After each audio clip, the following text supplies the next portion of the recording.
Hello. Most astrologers believe that when a planet is retrograde, the effect of the planet is different. I think you know what retrograde means. It means that from our point of view here on Earth, the planet appears to be going backwards. Of course, the planets don't actually change direction, but they appear to be going backwards from our point of view here on Earth. And the planet that we hear the most about in reference to retrograde is Mercury. And Mercury goes retrograde for about 3 weeks, 3 times a year. So in other words, every 4 months, Mercury is retrograde for about 3 weeks. And during that 3-week period when Mercury is retrograde, a lot of astrologers are predicting a lot of delays in communication. If you're traveling by plane, a greater likelihood your luggage may get lost. Computer problems increase. All these kinds of problems having to do with communication, because Mercury is related to communication. And supposedly when Mercury is retrograde, it slows down and stops communication from operating in the normal way. What I'm going to present to you is that I think that retrograde planets do have an effect, but it's not necessarily a bad effect. That badness of retrograde planets, I think, is exaggerated. Right now, I'm making this video on March 3rd, 2016. We have a very unusual situation with 5 retrograde planets. Here's a chart for today at 12 noon, done in England. It doesn't matter where I do it or what time. This is going on for quite a while, for about a week or more. We have 5 planets retrograde. Jupiter is retrograde. It's usually shown on a chart wheel with this little RX symbol. So Jupiter is retrograde. Well, this is the north node. The true north node sometimes goes direct and sometimes retrograde. The mean node is always retrograde. Well, we're not concerned about the node. It's not a planet. In Western astrology, we don't consider it to be a planet. It's not a physical body. So among the physical bodies, right now, Jupiter, Mars, Saturn, Pluto, and Mercury are all retrograde. So retrograde is not only about Mercury. Mercury's given the most attention in regards to retrograde, but all the planets can go retrograde. Of course, the sun and moon don't go retrograde, but the planets do. And right now, 5 of them are retrograde. Is it important? What does it mean? Okay, what I'm going to suggest to you is that we make friends with our data. We, as it's sometimes called among people who are into data mining and we call big data research, is to make friends with your data. Get a feeling for what your data is like. What we often do in astrology is we read some books, we hear from some different astrologers, we make some casual observations, and then we come up with our interpretation. I think we can improve our understanding in astrology to also explore the situation. How often are 4 planets retrograde or 5 planets retrograde? What does it look like? It would be nice to get a listing and especially graphs. What's done in modern research now is a lot of emphasis on getting familiar with the data, and a graph really gives you a great visualization of the data. So is it possible to know how often planets are retrograde? Is this situation unusual, where not only is Mercury retrograde, but 4 other planets are retrograde, which would mean that this is the worst of Mercury retrograde. You always hear about Mercury retrograde, Mercury retrograde. Well, this is the queen of Mercury retrogrades, because you got 4 other planets retrograde. So we're in retrograde heaven, or some people might think of it as retrograde hell, because retrograde is supposed to be usually bad. So make friends with the data. Can we get a feeling for what this is like? The answer is yes. And that might be surprising. But here's a graph that shows over a 3-year time period. I'm making this in 2016. So I did the previous year, the current year, and next year. And here's a graph of how many planets are retrograde. And this just gets you familiar with what it looks like. And it's very interesting. I didn't necessarily expect this, but we're getting a peak about once a year. And it almost looks like a kind of like a sine wave. It goes up and then down and up and down and up. So this is just getting familiar with what goes on. And we see that 5 over here on the left, we have 0, 1, 2, 3, 4, 5 planets are retrograde. It looks like around July or August of 2015. This is probably small on your capture, the way we capture this for the videos. So you might not be able to read it clearly, but this is July or August 2015. And then 5 planets retrograde now. Here we are in May 2016, and there it is, the big retrograde time. It actually happened a year ago also, 5 planets retrograde. And up here, it looks like August of next year, 2017, 5 planets retrograde again. So this is very interesting. Also interesting is no planets retrograde. It's actually very rare. That happens twice during this 3-year period. Are these time periods different from other time periods?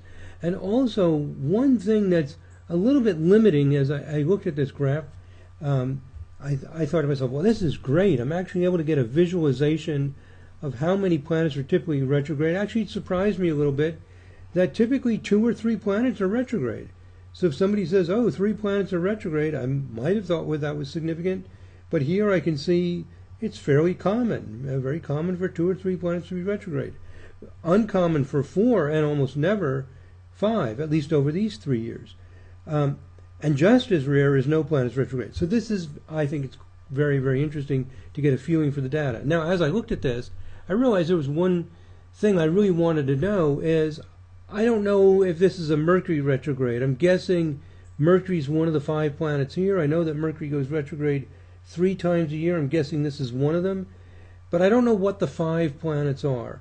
And what's also bothersome about that is that we don't make a big deal out of Pluto retrograde. Pluto's retrograde for about 5 months. The outer planets are retrograde almost half the time. And we don't go wild about, oh, Uranus is retrograde. Oh, my goodness. It's retrograde almost half the time anyway. Even Jupiter's a retrograde a third of the time. So the outer planets are retrograded, large amount of the time. Let me see, Jupiter's less than a third of the time. But anyway, let's not worry about the exact fractions. But clearly, if Uranus, Neptune, and Pluto are retrograde, it's not as important as Mercury going retrograde. So it occurred to me, what if I give an extra point as the planet becomes more inner? What if I give 8 points to Mercury retrograde, 7 for Venus retrograde, 6 for Mars retrograde, 5 for Jupiter retrograde, 4 for Saturn retrograde, and there's 1 point less all the way out? I would get a better representation of the overall retrograde emphasis in the sky. And here is a graph of it, and this is done over a 5-year period. So from 2000 to 2005, here's a graph of, you might say, intensity of retrograde energy throughout the time period. And I have 2 graphs here. In blue is the count of the number of retrograde planets from 0, 1, 2, 3, 4, 5. This is 2000 to 2005. And during that time period, we see 5 retrograde planets. Here, it looks like only once over that entire time period of 5 years are 5 planets retrograde. A number of times 4 are retrograde, but I think that this is really fascinating. That when you look at the red graph, which gives more points for the inner planets, so basically we're giving, let me repeat that, Pluto gets 1 point. Next most inner planet is Neptune, give it 2. Next one is Uranus, give it 3. Next one is Saturn, give it 4. Next is Jupiter, 5, and so on, up to Mercury is 8. And look at this, if you're counting just the number of planets, this peak, this blue peak here, and this blue peak here, there's actually 2 little peaks. This little blue smudge means it went down, up, and then down real quickly. These 2 periods look like they're equally intensely retrograde, but this one's much more. So in other words, this retrograde period in here towards the end of 2000 has more inner planets retrograde, which our common sense and our natural way of doing astrology is that we're going to put more emphasis on inner planets being retrograde rather than outer planets retrograde. So this is a fascinating graph. We look at from 2000 to 2005, and we see that this time period right in here in late 2000, extremely retrograde. So whatever retrograde is supposed to mean, if it means things are getting delayed, getting thrown off course, things are just not moving forward, getting stagnant, these should be very stagnant time periods. This very brief time in late 2000. Over here is a peak, lasts a little bit longer. The bar is a little bit wider. In early to mid 2001, and so on. These are the two strongest over the 5-year time period. This is making friends with your data. Now we have a really good sense of when planets are retrograde, when they're not retrograde, and we can test our ideas, a little more sensitively, a little more in more detail than just, assuming or guessing.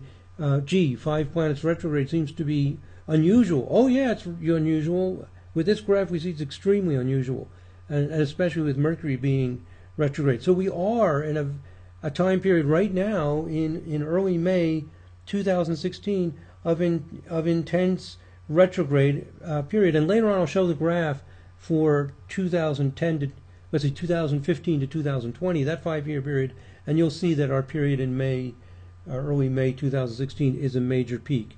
So this is getting really comfortable with our data. In fact, here are the super retrograde times over 20 years. From 2000 to 2020, we reached 24 points. This is giving 8 points to Mercury retrograde, 7 to Venus, 8, 7, 6 for Mars, and so on.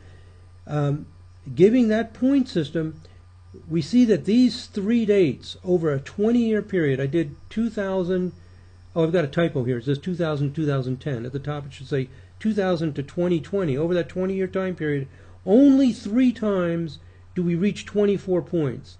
This one is Mercury, Venus, Jupiter, and Saturn. This one is Mercury, Mars, Jupiter, Saturn, and Pluto. If you think about it, Mars got 1 less point than Venus, Pluto got a point, so these came out to be the same. I don't think the exact point system is the critically important thing. What's really wonderful about this is we have picked out clearly, intensely retrograde times, and it intuitively makes sense that these are really incredibly retrograde, and having Pluto retrograde doesn't add that much more, but maybe Venus, it's more inner than Mars, gets a little extra points. It makes sense that these 3 are the big ones.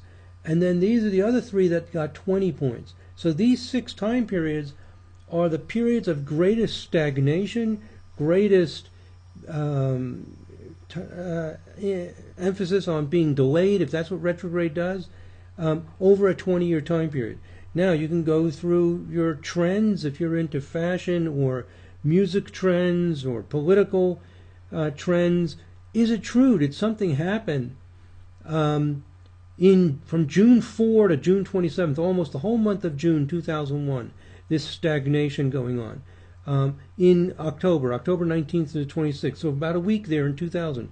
Was there something going on? So now we have data, we have information to really test our ideas, which I think is exciting. And here it is, the current time period where I'm making this video, April 29 to May 9th. A lot of astrologers are saying, oh my gosh, there's 5 retrograde planets, as if it's a really big deal. Is it? Yes, it is a big deal. It's an extraordinarily big deal. And it's going to happen again from April 10 to April 14 of next year, 2017, and the following year, 2018, in August 8 to 18th. Okay, so it's interesting to see these time periods and to test it and to see what it means.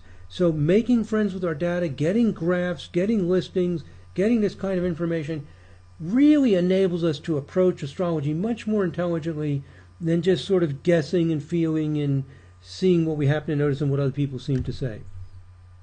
Now, let me show you how I produced that graph. What I did is I used the Sirius 2.0 software. So here's the Sirius program, and I go into forecast, and then electional astrology graph. And then there are a bunch of choices here. I'll just select the first one.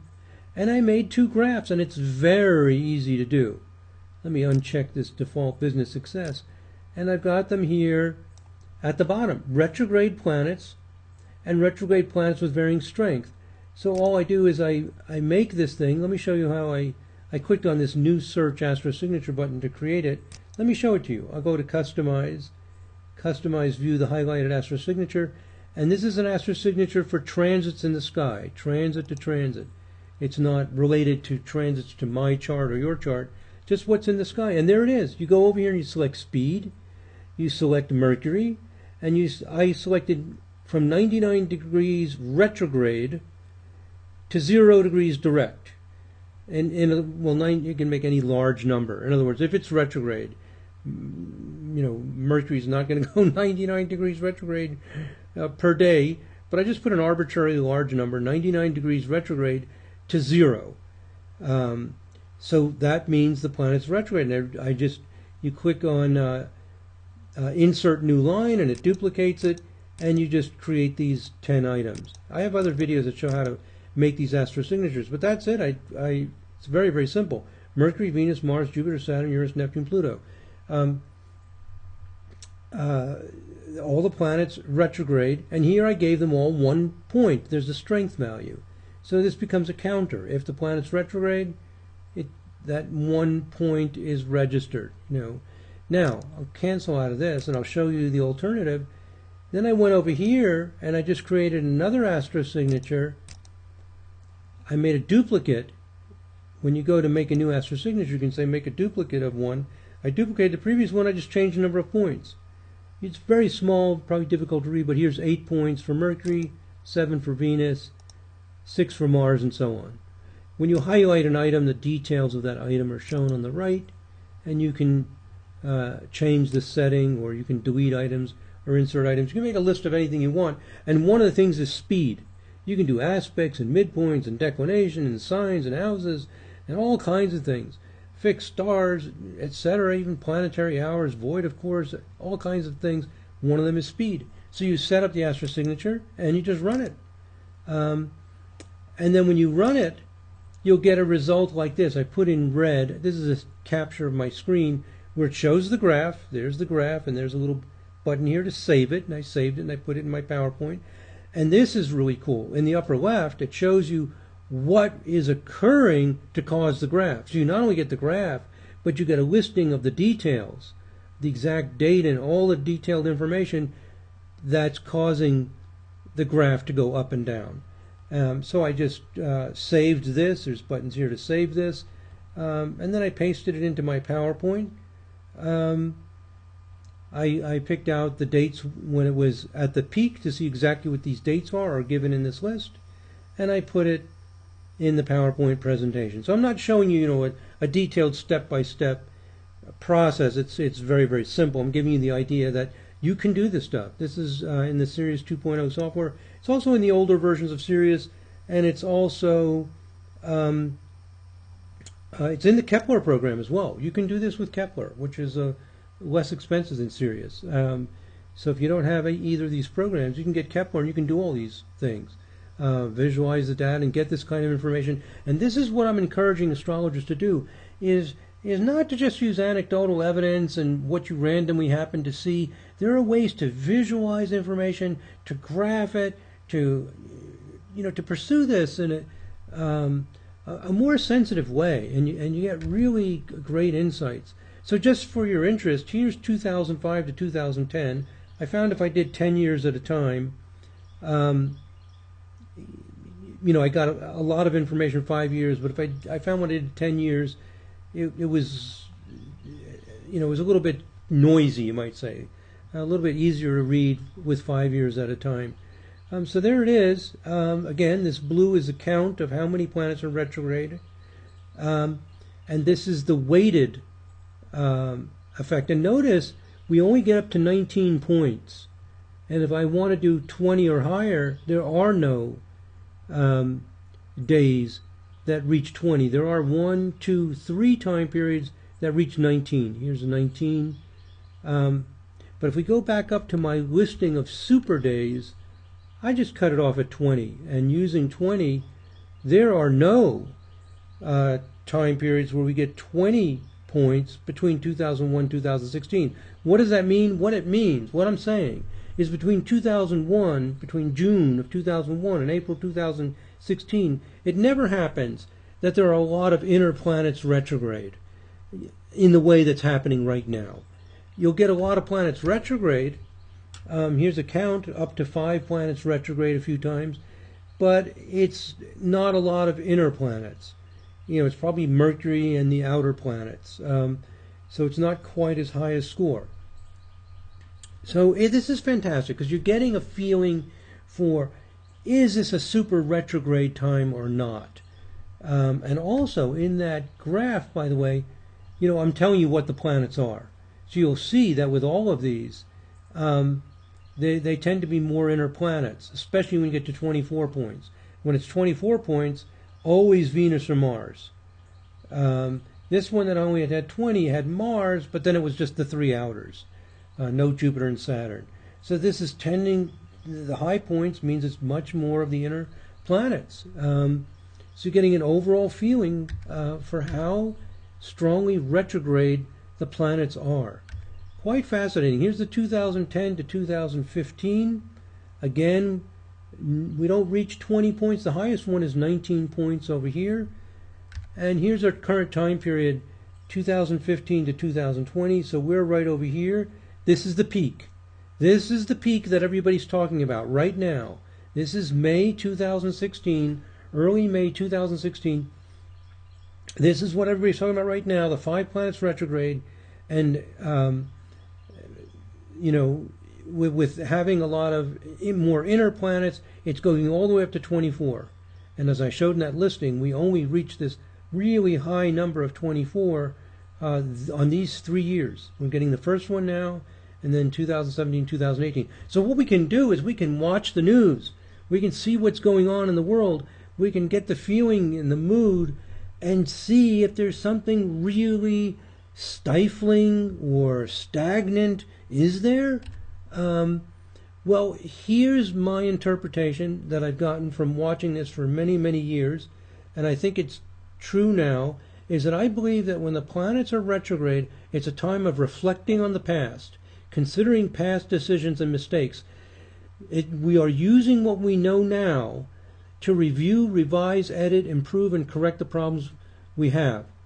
So we're looking at the problems we have now, and we're seeing how they were caused in the past. We're going back and revising our policies. We're revising our books, our articles, our software, our websites. Whatever it is we've created, we're finding the bugs, we're finding the typos, we're finding the grammatical mistakes. Because the planet now is literally going back through the past. It's going back through what it had already covered.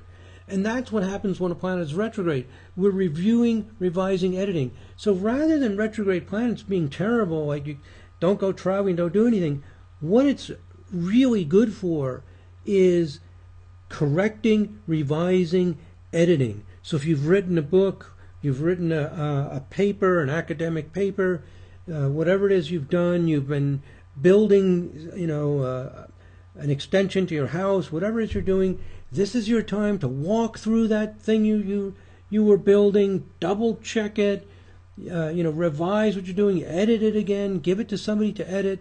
It's cleanup time, and you go back and you find the mistakes or the sloppiness you made. You go back over it. It is really not, this is true, it's not a great time to be just jumping forward without any reserve. So retrograde times are more reserved, they're more quiet, they're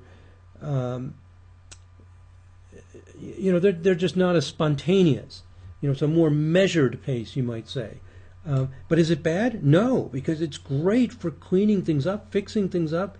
Go to your website, fix those typos, things come together. And I don't believe retrograde creates problems. This idea that communication is going to be bad, I don't find that communication is worse than usual. What happens is that you might say the bugs in the system show themselves. They were always there. But I don't see a lot of new things being created. I see that we do discover and we get more particular about making sure things are right. So old problems surface. It's a time to revise, edit, correct, and debug. Just as an example, right at the beginning of this time period, when all the planets turned retrograde, these 5 planets went retrograde, I was watching the news and I was thinking, I wonder if it'll show up in the news in any way. And let me see if I still have this site up here. Oh, I had closed it. Well, anyway, I'll just tell you about it. And an article about in Kenya, there's this people getting the ivory tusks and often killing elephants just to get the ivory, which is very valuable. This is a problem that's been going on. A lot of the elephants becoming closer to extinction. It's a cruel thing to do just to get these tusks to carve. Everybody knows it's been going on. And what they did in Kenya was they took all these ivory tusks that they could find and they burned them. Millions of dollars value, and they burned it. That's a very retrograde planet thing to do, is you go over a chronic problem, especially that you've had, this problem that's going on, and you say, you know what, let's fix this. Let's not tiptoe around it. When planets are retrograde, it's a time to dig in and say, you know what, I'm not going to ignore this anymore. I'm not going to put my head in the sand. I'm not going to be, lack the courage to go back and really do something. So that was a strong move to do that, to go back and burn that and send out a message that we're not supporting this anymore. We're going to stop this. A little bug, you might say, in the system is in this thing that's not working for the good of all. So that's what retrograde planets are really about. And I think perhaps the most important thing I have to share in this tutorial video is the idea that we can really explore the ideas. Sometimes in astrology, people have this feeling that they're either going to do anecdotal evidence, just what they happen to notice, or they would have to do some big fancy research project with control groups, etc., as if there's nothing in between. And most research falls in between. You can sharpen what you're doing. You can, we call it knowledge discovery. You can start discovering information by number one, make friends with your data. See if you can visualize what's going on. And in the process of doing that, I start getting new ideas. Like, why don't I weight the inner planets more? And then before I know it, let me go back up to this. I have these super retrograde times. And if we, I didn't bother to do it. If any of you watching this video do it, if you Google around these time periods, October 19th through 26, 2000, etc., you can pause this video and read over these. These are the super retrograde times. Did things really slow down? Did the dirty laundry come out, so to speak? I think in this election cycle, I'm in the United States, I think we're starting to see this just in the last few days. A lot of dirty laundry starting to come out. Things that people have been doing hasn't been put out in the open. This is what happens when planets are retrograde. People go back, they retrace their steps, go back to what had been done before. The planet's retrograde. It's just as if we are stepping back, going over what we just did, double checking it, making sure it's good, finding the problems, big or small, and fixing them. So there are problems when planets are retrograde, but those problems were already created, and it's our time to clean them up. And it's a time to take advantage of this, to slow down our forward progress, to step back and make things more solid. It's like go back and make sure the foundation of your house is solid. I think that might be literal or usually figurative.